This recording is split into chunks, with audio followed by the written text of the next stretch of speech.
நீங்க ஒரு முக்கியமான மீட்டிங்க்கு போறீங்க. இல்லைன்னா பிடிச்சவங்க கிட்ட பேச போறீங்க. திடீர்னு உங்க கை கால் நடுங்குதா?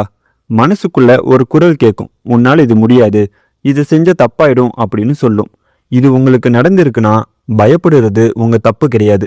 உங்க மூளை உங்களை காப்பாற்ற முயற்சிக்குது. அவ்வளவுதான். இந்த காணொளியில நம்ம பயத்தை நம்ம எப்படி போக்குறது அப்படின்னு உளவியலா நம்ம பார்க்க போறோம். இது உங்கள் சர்வமீன் சேனல்.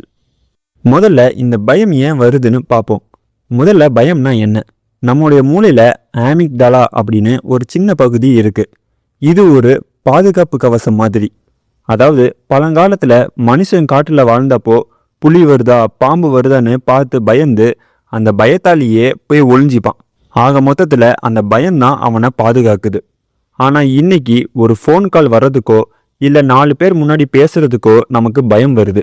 இந்த மாதிரி பயம் வர்றதுக்கான முக்கிய காரணங்கள் என்னன்னு இப்ப பார்ப்போம். முதல்ல ஓவர் திங்கிங்.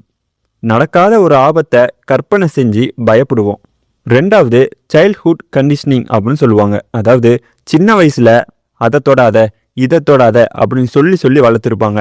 அதனாலையும் நமக்கு இப்போ பயங்கள் அதிகமாக வர காரணமாக இருக்குது. மூன்றாவது த ஃபியர் ஆஃப் ஜட்ஜ்மெண்ட் அப்படின்னு சொல்லுவாங்க. அதாவது மற்றவங்க என்ன நினைப்பாங்க அப்படின்னு நம்ம யோசிக்கிறதுனாலையும் இந்த பயம் நமக்கு வருது. சரி, இந்த பயத்தை நம்ம எதிர்கொள்றதுக்கு 3 உளவியல் நுணுக்கங்களை நம்ம பார்க்க போகிறோம். ஃபர்ஸ்ட் வொர்ஸ்ட் கேஸ் சினாரியோ அப்படின்னு சொல்லுவாங்க. அதாவது உங்களுக்கு ஒரு விஷயம் செய்ய பயமாக இருந்தால் ஒரு நிமிஷம் கண்ணை மூடி யோசிங்க. இதனால் நடக்க போகிற மோசமான விஷயம் என்ன? நீங்கள் மேடையில் பேசும்போது சொதப்புனா எல்லாரும் சிரிப்பாங்க. அவ்வளவுதான், உலகம் அழிஞ்சிடாது. இதை உணர்ந்தாலே பாதி பயம் போயிடும். அதனால் எந்த பயம் வந்தாலும் கண்ணை மூடி யோசிங்க. ரெண்டாவது காக்னிட்டிவ் ரீஃப்ரேமிங் அப்படின்னு சொல்லுவாங்க. அதாவது பயப்படும் போதும் உற்சாகமாக இருக்கும் போதும் நம்ம உடம்புல ஒரே மாதிரியான ஹார்மோன்கள் தான் சுரக்கும். அதனால் இனிமேல் உங்களுக்கு பயம் வரும்போது எனக்கு பயமாக இருக்குன்னு சொல்லாமல் நான் ரொம்ப சந்தோஷமாக இருக்கேன்னு சொல்லுங்க. இது உங்கள் மூளையை ஏமாத்துற மாதிரி. உங்கள் மூளை பயப்படும் போது உடனே உங்கள் மூளைக்கிட்ட சொல்லுங்க, ஏன் பயப்படுறேன், நான் சந்தோஷமாக தான் இருக்கேன் அப்படின்னு நீங்கள் சொல்லும்போது அது திடீர்னு பயத்துல இருந்து சந்தோஷமா அதுவும் மாற ஆரம்பிக்கும். அடுத்தது த ஸ்பாட்லைட் எஃபெக்ட் அப்படின்னு சொல்லுவாங்க. நம்மளை எல்லாரும் கவனிச்சுக்கிட்டே இருக்காங்கன்னு நாம் நினைக்கிறோம். ஆனால் உண்மை என்னன்னா எல்லாரும் அவங்கவுங்க வேலையை பார்த்துட்டு தான் இருப்பாங்க. ஏன்னா நம்மளை நிறைய பேர் நம்ம ஒரு விஷயம் செய்யும்போது அவங்க அப்படி நினச்சிருவாங்களோ இப்படி நினச்சிருவாங்களோ அப்படின்னு நம்ம யோசிக்கிறதுனாலேயே எந்த விஷயமும் நம்ம செய்ய மாட்டேங்கிறோம். ஒரு விஷயம் நீங்கள் நல்லா புரிஞ்சுக்கோங்க, யாருமே உங்களை கவனிச்சுக்கிட்டே இருக்க மாட்டாங்க. அவங்கவுங்க வேலைகளை அவங்கவுங்க பார்ப்பாங்க. அதனால நீங்களும் உங்கள் வேலைகளை மட்டும் கவனம் செலுத்துங்க. உங்களுக்கு என்ன பிடிக்குமோ அதை நீங்கள் செய்யுங்க. சரி, இப்போது இந்த பயம் எதனால் வருது? இந்த பயத்தை போக்க சில நுணுக்கங்களை நான் இப்போ சொல்லியிருக்கேன். இப்போ நம்ம பார்க்க போகிறது பயத்தை போக்குறதுக்கு ஒரு சில நடைமுறை பயிற்சிகளை நான் சொல்லித்தர போகிறேன். இந்த பயிற்சிகளை கவனித்து நீங்களும் இதை உங்கள் வாழ்க்கையில் செஞ்சு பாருங்கள்.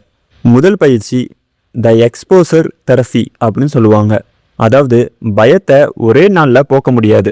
உங்களுக்கு இருட்டை கண்டா பயம்னா முதல்ல 5 நிமிஷம் இருட்டில் உக்காந்து பழகுங்க. பிறகு நேரத்தை அதிகப்படுத்துங்க. எதை கண்டு பயப்படுறீங்களோ அதை சின்ன சின்னதாக செஞ்சு பழகுங்க. இந்த மாதிரி நீங்கள் செய்யும்போது உங்களோட பயம் கொஞ்சம் கொஞ்சமாக குறைய ஆரம்பிக்கும். அடுத்தது ரெண்டாவது பயிற்சிங்கிறது 4-7-8 டெக்னிக் அப்படின்னு சொல்லுவாங்க. அதாவது உங்களுக்கு பயம் வரும்போது 4 நொடிகள் உங்கள் மூச்சை நல்லா இழுங்க. அடுத்தது 7 நொடிகள் உங்கள் மூச்சை அப்படியே நிறுத்திக்கோங்க. அடுத்தது 8 நொடிகள் மெதுவாக மூச்சை விடுங்க. இந்த டெக்னிக் நீங்கள் செய்யும்போது உங்கள் நரம்பு மண்டலத்தை உடனே அமைதிப்படுத்தும். இந்த பயமும் கொஞ்சம் நமக்கு குறைய ஆரம்பிக்கும். அடுத்தது மூன்றாவது பயிற்சி நிக்கோலஸ் டெஸ்லா டெக்னிக்னு சொல்லுவாங்க. அதாவது உங்கள் பயத்தை ஒரு நண்பனாக பாருங்க. உங்களுக்கு பயம் வரும்போதுலாம் உங்கள் பயத்தை நீங்கள் ஒரு நண்பனாக பார்க்க ஆரம்பிக்கணும். இப்போது நம்ம நண்பர்கள்கிட்ட நம்ம எப்படி பேசுவோம்? ஜாலியாக பேசுவோம்ல, அதே மாதிரி தான் உங்கள் பயத்துக்கிட்டையும் நீங்கள் பேசணும். இப்போ திடீர்னு உங்களுக்கு பயம் வருதுன்னா உடனே அந்த பயத்துக்கிட்ட என்னடா நீ மறுபடியும் வந்துட்டியா அப்படின்னு அதை கிண்டல் பண்ணுங்க. இப்படி பண்ணும்போது உங்கள் பயம் எவ்வளோ கோபமாக இருந்தாலும் உடனே அது சாந்தமடைய ஆரம்பிக்கும். இந்த டெக்னிக் ரொம்ப ஃபேமஸான டெக்னிக். அதனால் இந்த டெக்னிக்லாம் நீங்கள் முயற்சி பண்ணி பாருங்கள். நண்பர்களே, பயம் இல்லாதவன் வீரன் கிடையாது. பயத்தை கையில் பிடிச்சிக்கிட்டே முன்னேறாம பாருங்க, அவன்தான் வீரன். இன்னைக்கு நீங்கள் எதை செய்ய பயப்படுறீங்களோ அதை இன்னைக்கே செஞ்சு முடிங்க. ஏன்னா பயம் வரும்போது நம்மளால் எந்த வேலையும் செய்ய முடியாது. நமக்கு பிடிச்ச வேலையை கூட அது செய்ய விடாது. அதனால எப்படியாவது பயத்தை கண்ட்ரோல் பண்ண கற்றுக்கோங்க. இப்போ இந்த காணொலியில் நான் சொன்ன டெக்னிக் எல்லாத்தையும் நீங்கள் பயன்படுத்துங்க. நான் சொன்ன இந்த டெக்னிக் எல்லாத்தையும் நீங்கள் ஃபாலோ பண்ணாலே போதும், உங்கள் பயத்தை நீங்கள் கண்ட்ரோல் பண்ணலாம். இந்த காணொலி உங்களுக்கு பயனுள்ளதாக இருந்துச்சுன்னா கீழே கமெண்ட்டில் உங்களுக்கு என்ன தோணுதோ நீங்கள் சொல்லுங்கள். இதே மாதிரி பல உளவியல் ரீதியான எல்லா பிரச்சனைகளுக்கும் நாம் தீர்வு கொடுத்துட்ருக்கோம். இந்த மாதிரியான பயனுள்ள காணொலிகளை பார்க்க நமது சேனலை மறக்காமல் சப்ஸ்கிரைப் பண்ணிக்கோங்க. மீண்டும் மற்றொரு காணொலியில் சந்திப்போம். இது உங்கள் சர்வே மெயின் சேனல். நன்றி, வணக்கம்.